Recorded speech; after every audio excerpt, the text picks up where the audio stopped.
Hey, I'd like to welcome you to another episode of Mission Matters. My name is Adam Torres, and if you'd like to apply to be a guest in the show, just head on over to missionmatters.com and click on Be Our Guest to Apply. All right, so today is a very special episode. We're welcoming back onto the show Lisa Parker, and who is now an author in our most recently released book, Mission Matters. It's volume 1 we did with Women Connect for Good and Dr. Nancy. And let me tell you, we've been working on this book for the last year, maybe a little bit more, putting it together. We did a book launch in DC at Gloria Felt's event, who is one of the authors. And I mean, we've been touring, we're doing all kinds of stuff. But first off, Lisa, welcome back to the show. It's so good to see you. Hi, Adam. It's so great to be here. And yeah, it's been an extraordinary journey, hasn't it? Even just this last year or so in the evolution of the book.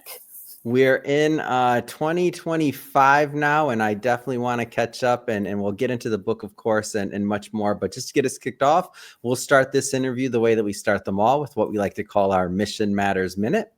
So Lisa, at Mission Matters, our aim and our goal is to amplify stories for entrepreneurs, for executives, for thought leaders, for experts. Like, that's our mission. Lisa, what mission matters to you? My mission right now is for myself and for all of us, just to encourage you to show up in your best self. And what I mean with that is with creativity, connection, collaboration, and catalyze. It's time to catalyze. That's a lot of catalyze. No, my mission's still my best life right now, Adam. Honestly, with joy and love and grace and ease, and let's add some fun and equity in there too. I think I might have to add to my mission some C's, some alliteration. You got me on that one. That's good. There's lots of C's. So we're in 2025. I've been asking a lot of people this, and you tell me resolutions, not resolutions, goals, otherwise. Like what in general, what do you think about as you start a new year? Oh my gosh. Well, Adam, first of all, I mean, this year, it's unprecedented, really, right? I mean, we're in precedented times. So in thinking about resolutions, and I mean, honestly, it was a big blow with the elections, if I'm being honest about it. I think myself, along with others, have been in this moment of reflection and really culminating how I want to best show up right now. And so I've really honestly been just taking a breath for myself, a moment to think, how am I going to show up? And honestly, like, my mission right now and resolution is to show up with my family and creativity. I mean, we're going to talk about creativity, I think, quite a bit in this one, but for me right now, it is music and how do we incorporate that? Because it helps define, I mean, music and storytelling defines our culture. It shapes our culture, right? And to me right now, that is so imperative, especially this year, especially for women, for people of color, for other people who are underrepresented right now, as we move into a new political spectrum in this crazy multiverse, right? So, I mean, that's all I can hope for really for myself, is that I think it's going to be in an amazing, extraordinary, and full, all the things this year. I don't know if that answers your question about resolutions, but No, it does. And not everybody makes a resolution. I was just curious about what's normally on your mind as you go into the new year. For me, it's normally a lot of planning, a lot of other things, of course, like everybody else. So I'm just being nosy. It's what I do. It's okay. You could be. I'm going to make some music, and I'm going to collaborate with some amazing people like yourself, like the incredible women. I love putting the intentionality out there, for sure. Collaboration is key, and doing that in the best way possible. Speaking of collaboration, I guess that's a great transition you teed up. Let's get a little bit into what you wrote and into maybe some of the inspiration for this. So first off, your writing in the book was titled "The Freedom to Live Your Own Best Life and Show Up for Her." A lot of things you could have written about. What inspired this particular topic? You know, Adam, following the pandemic, my life's mission, as we're talking about mission and resolutions, really has been about showing up in justice and equity for women. It's been my work for over 20 years. I've done that through See Jane Do and creating a media platform for women in events, Mhm. and partnering with amazing people, including the mobilization Tiffany Schlane and I did recently. Um, and, for this, the pandemic kind of hit me hard. It hit me sideways. Mhm. Everything stopped. All my projects, everything I had been working on. We're getting ready for a new cohort in Hollywood that focused on creating equity in the industry. And when everything stopped, it was taking that moment and thinking, am I going to continue to do this again? Is this my life? I Yeah. don't know if others thought about that, but I mean, I reconnected again at a greater level with the natural world. I reconnected again with my voice and singing and music. That has been part of my entire existence, and started to listen to that again. So I really just started listening and getting back in. We talked about the ERA.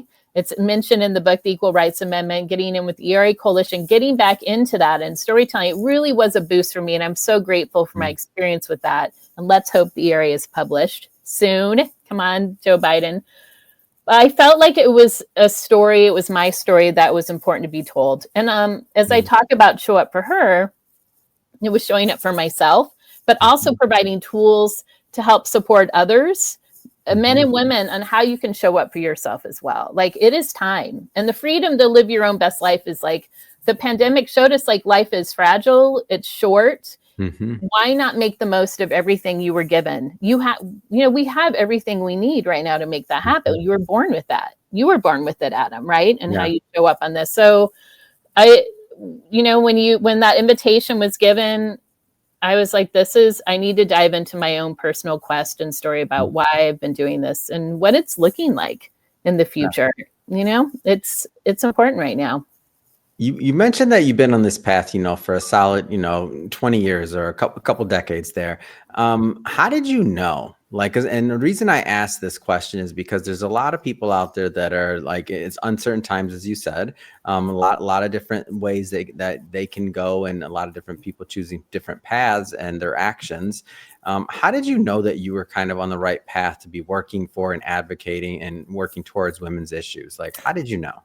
That is such a great question. My partner Chad and I have this term we call sweet synchronicities. Okay, so, and I talk about this a little bit in the book, where I open up my More chapter. alliteration. Now you brought out the S's on me. Go ahead, fine. Give me with your sweet synchronicities. You move from the C to the S. Go ahead. Here we go. Sweet. Okay, so I open up my chapter with, to listen. And what is your heart singing to you right now? Where do the when and where do the feathers lie on your path? We are in a time right now where, we're all energy, and we attract that energy. We create, right now, you ask about resolutions, but we are creating intentions for ourselves. Yeah. Right. And that's so key. So I bring up the sweet synchronicities because I think we are born with certain, what do you want to call it? Like callings, urges in our lives, and that's why I think people, when you ask that question, go back to childhood. It's like, I love to sing and I love to put on shows and bring people together and teach. And I did love that as a child. So it's interesting on how that showed up for me. And so, there's elements that you just know for yourself, right? And then when you think you're on that path, when the feathers are in your path, that's when you're on that path, that's when you start to see the feathers in. That's when you start to see, you're watching TV and the show mentioned something you were just talking about with your partner, right? Those are all signs that you were exactly where you need to be, and follow through with that, right? Because intention also requires action. So, I think that's a key part. So then it's saying, like, in those early days, you were kind of like getting signs, like you would see things, I would. fall into place, or like, is that how it kind of built? Or it's such a big and wonderful question. Like, when did you know?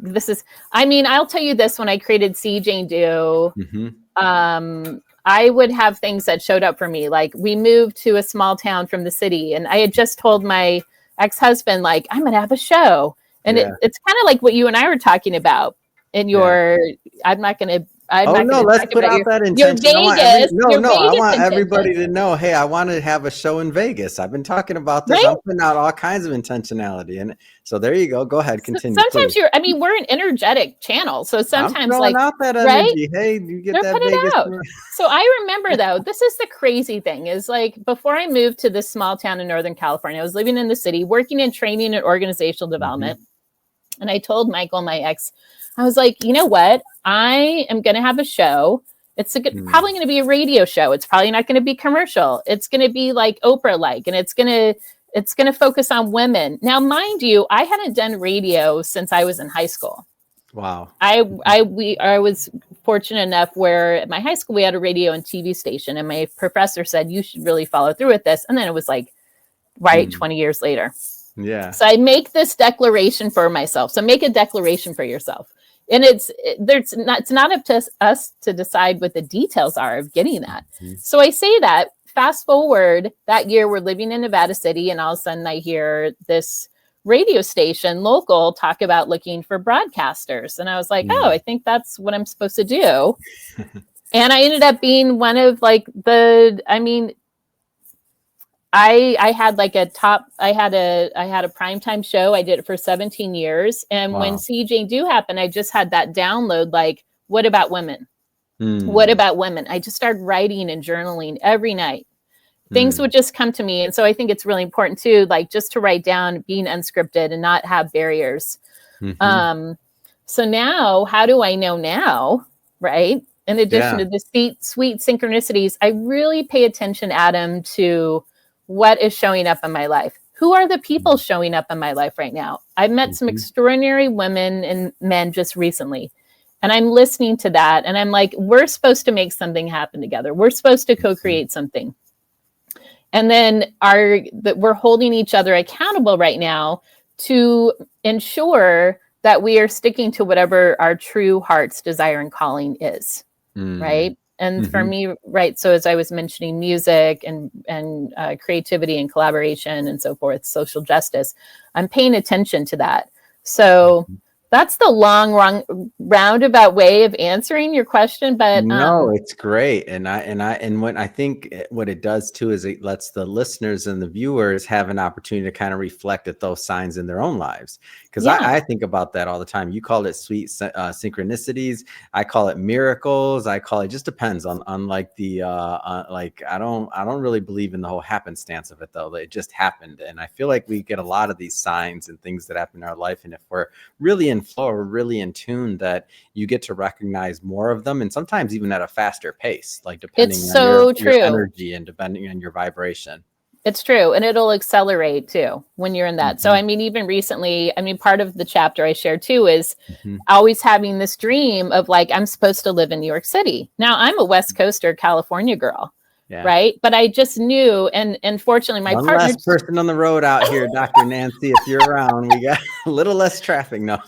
Well, and also like, and fortunately my partner had that same dream as well, that sense of knowing, that inner knowing, I'm supposed to live in New York City.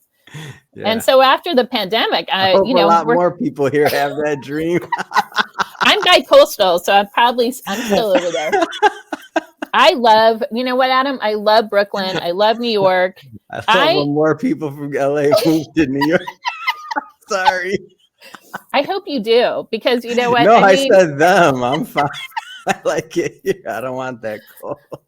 You know what though? Here's the deal. I talk about being Spider-Woman, and like my passion is really co-creating community for systemic change and all the goodness of that. And having done that in more recently in my little town for 20 years, I was like, you know what? My dream is to go to New York.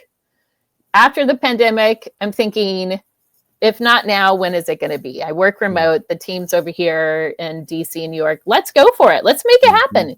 And you know what we did? And so, and it's, so part of that is imagination. Like Bell Hooks says, imagination it's one of the most powerful modes of resistance that oppressed and exploited people can do or use. So we are at a time where you got to imagine the best things for yourself.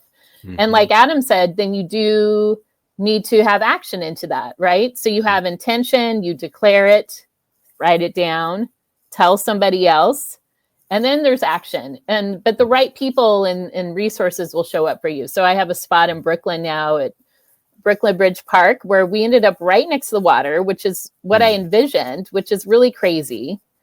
And I have a spot where I get grounded, I'll meditate, and I throw out my intentions and declarations to the water. It's where the Atlantic, the Hudson, and East River meet. Yeah.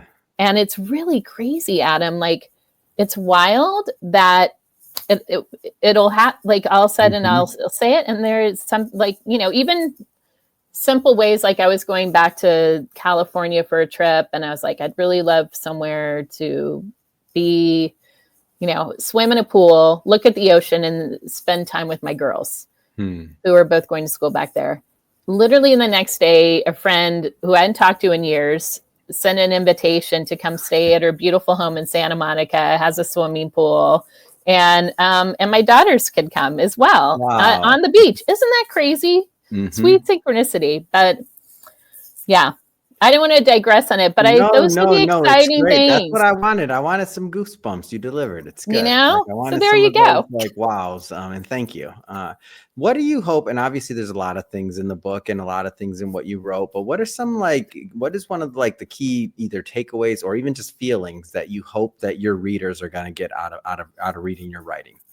What I hope that anyone who gets from reading this is, number one, understanding the belief within your heart that anything is possible for you.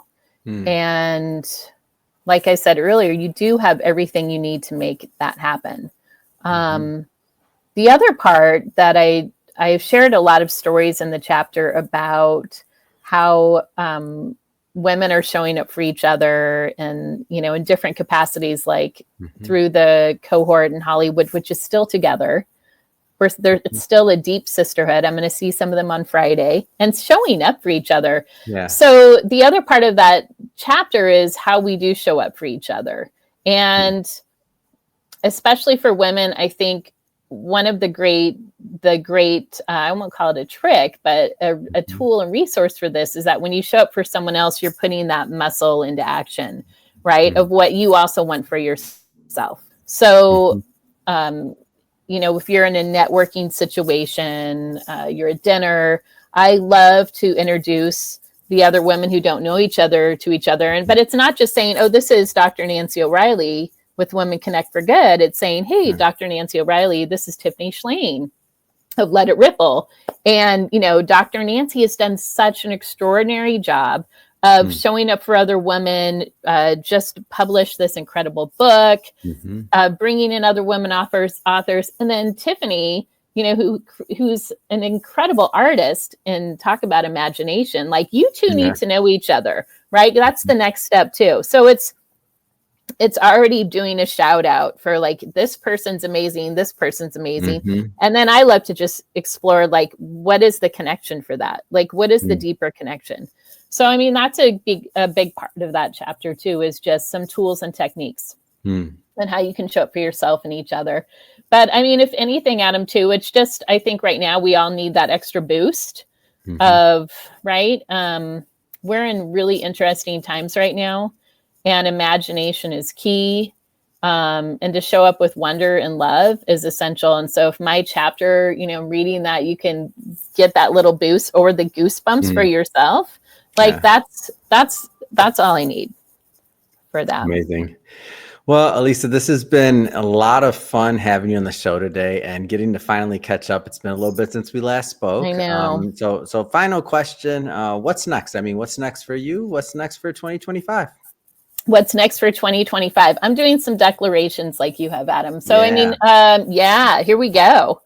So what's next? I'm really excited about creating a show with both my partner and possibly a couple of other women that is going to be an experience of bringing people in, reminding everyone of what is the essence and the extraordinary, wonderful parts of being human, We're in an AI world, and like the essence of and the gift of being human is pretty awesome. So creating a show around that, I'm excited to do that. And talk about Tiffany Shlain. We are working together, launching. You just We sent Are me Here. an email, didn't you? I did. I invited you. What is it? Talk to me. What's going So on? here we go. Like for the elections, however you voted, I mean, for half of us, it wasn't the results we wanted. And it was very, it was very close. It was very close, 49%, 48%. And so we're looking at lifting up the other half and reminding everyone that we are here. So I'm really excited that with both Dr. Nancy O'Reilly, Tiffany Shlain, the Let It Ripple team, that we are launching We Are Here gatherings on Inauguration Day and MLK, Dr. Martin Luther King Jr. Day on January 20th, that we're going to bring some light and love and connection and feature some of Tiffany's amazing films and using those as a jumpstart to start talking with each other and connecting and exploring like how we're going to show up with each other and all this, because it is going to be a lot. But I do, the pendulum swings both ways, right? So there's a lot of light within the darkness, and all you need is that spark. So I'm excited about that. I'm excited to jump into my next big thing and really continue to cultivate community and cohorts for social justice and equity for all. And let's bring in the creative juices with that. Let's make music. Let's make art. Let's help restore and support and redefine what it means to support the arts too, because it's so important, and it's disheartening when you see it being taken away in so many ways. So that's what I'm looking at in 2025. Grace and ease, love and joy, no harm to others. It's going to be a pretty powerful year. Amazing. How do people follow you? How do they follow you? How do they connect? So you can connect with me you can email me at elisa@cjanedo.com. Also check out the stories of the incredible people that I've been able to connect with and highlight through See Jane Do over the years. That's cjanedo.com. And also stay connected on LinkedIn as well, and on Instagram, Elisa C. Jane Do. Perfect. And for everybody that's watching, just so you know, we'll definitely put the links in the show notes, so you can just click on the link and head right on over. And speaking of the audience, if this is your first time with Mission Matters and you haven't done it yet, hit that subscribe or follow button. This is a daily show. Each and every day, we're bringing you new content, new ideas, new thought leaders, and hopefully new inspiration to help you along the way on your journey as well. So again, hit that subscribe or follow button. And Elisa, I think I'm still allowed to say Happy New Year 7 days after. I don't know. You can say Happy New Year. I'm going to be happy New Year then. And it's so good to see you. And thank you for coming back on. You too, Adam. Thanks so much.